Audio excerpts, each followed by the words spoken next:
throughout the life of Pi, probably Anwar was the fastest growing supporter ever. And what he did is nothing short of exceptional. Thank you, Anwar, for everything. Pleasure. This is Genny.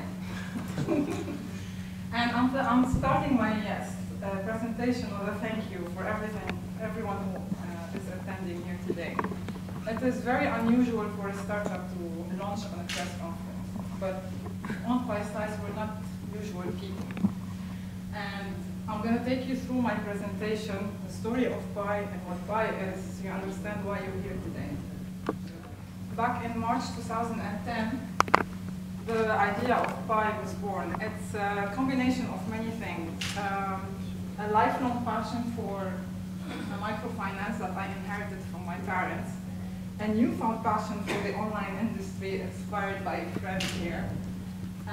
An inner quest to find what truly matters to me and what makes me happy. And finally, a trip to Africa. All this made it, there was a school project for my business school.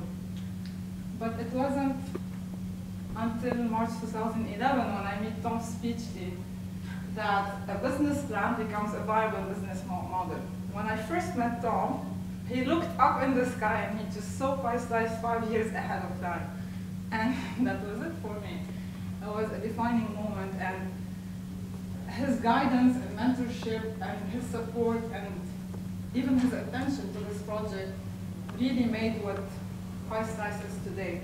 It was also the same year that I met one of my very good friends, and he decides to be our angel investor. If I learned everything from these two people in that year is every time I was discouraged or down or bummed out with the delays and challenges, they always told me, we're given many gifts in life, but success, we have to earn it. And they were right, we have to earn success. And then in March 2012, PySize was born as an entity. And the goal was to develop an online platform and alone. And everything was planned and nothing went according to plan. And a month time I meet Michael Ward from the group Finance. I fly to Europe to meet them.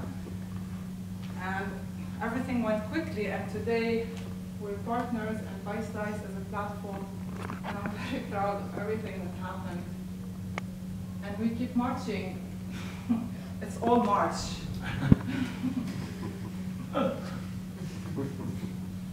So what happened in Africa? I was trekking Kilimanjaro with a friend who was here present.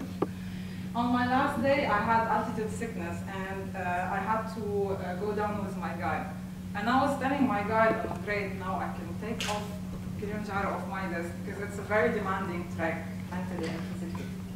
So he tells me that he does it 6 times a year. I was like, why would you do that? And he told me he had a shop back down in the village of Mochi, but he doesn't have enough money to grow it. So doing the trek allows him to put his daughter in a public school.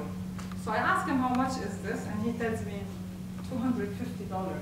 Coming from Dubai, $250 is less than 1,000 dirhams. So I asked him if I can sponsor his daughter for the rest of her life school by lending him the money he needs for his shop.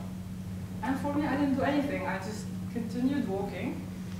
And there he was. He was frozen, tears in his eyes, and there was a smile with a deep sense of happiness on his face that was transmitted to me, and it was my defining moment. I said to myself, I'm going to survive the mountain. That's what I want to see on the face of other people every day. And I did survive the mountain. So it's all about decoding a smile, and it's all about decoding all those smiles. All the micro-entrepreneurs, their pride is when they provide to their families and their community. And the real meaning of life is really what we create and innovate together. So why MENA? We live in a society that I love. We have great advantages, but we have a lot of constraints. From our politics to our social instability, to our bureaucracy, to our regulations, to our banking funding strategies, to our corporate mindsets of personal interest, and finally to our own personal limitations. Needless to say, my opinion, the events of the last couple of years in MENA were in direct correlation with all of these constraints. So a micro-entrepreneur can choose to overcome unsuccessfully all the constraints. But what if there's a way to bypass borders, constraints, and limitations? And what if bypassing them all is one click away?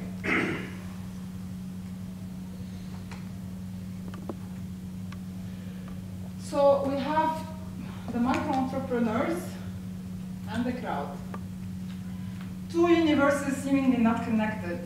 Quick stats about the micro-entrepreneurs. MENA region is home for 270 million people, 26% with less than $2 a day. That's around 90 million people.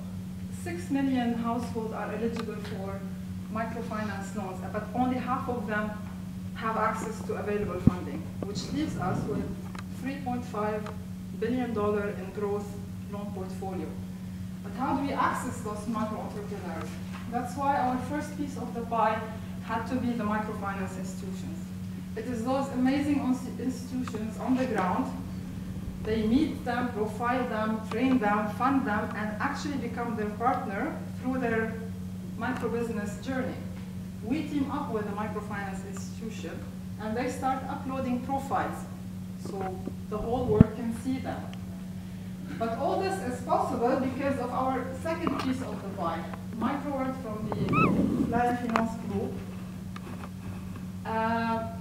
Actually, it's a whole system that goes through rating the MFIs, rating the country, rating the risks. We go through a very robust selection process, and David here will talk more in detail about it, to finally become partner with them. And probably the most rewarding part of this exercise is when partnering up with MFI, I come to the point where I'm actually doing a funding strategy with them and developing new segments, and that's very rewarding.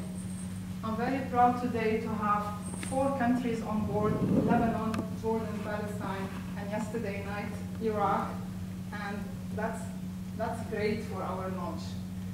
All this with a top-of-the-line technology platform. And now we need to get known to the public. So usual people and conventional people will buy advertising, but we're not conventional. And that's why our second piece of the pie has to be exit. A friend of mine insisted for like a week, you have to meet someone, you have to meet someone. And like finally I go to meet Danesh present here, and it was instantaneous. Not only did he change the branding and the logo of Pie Slice and created the whole image, his contribution went from, we developed amazing strategies to engage the biggest pool of the crowd and let them become belonging in a community where they really feel they're doing something.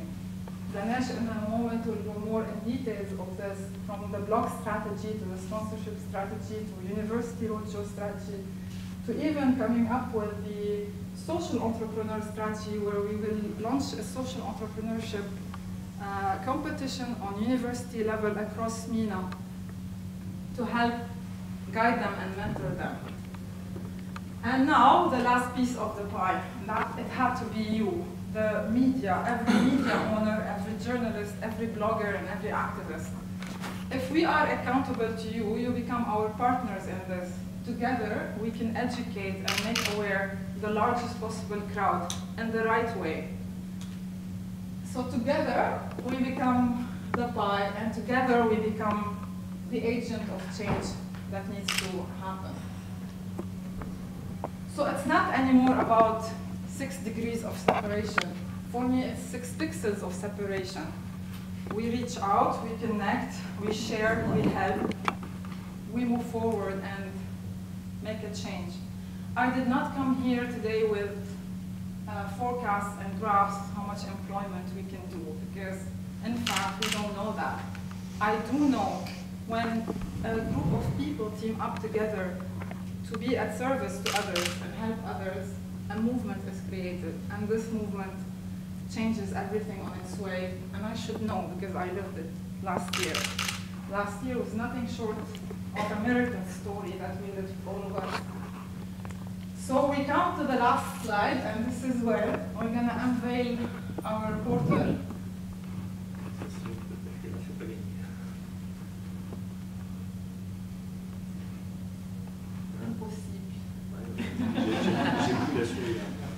We're keeping the mystery.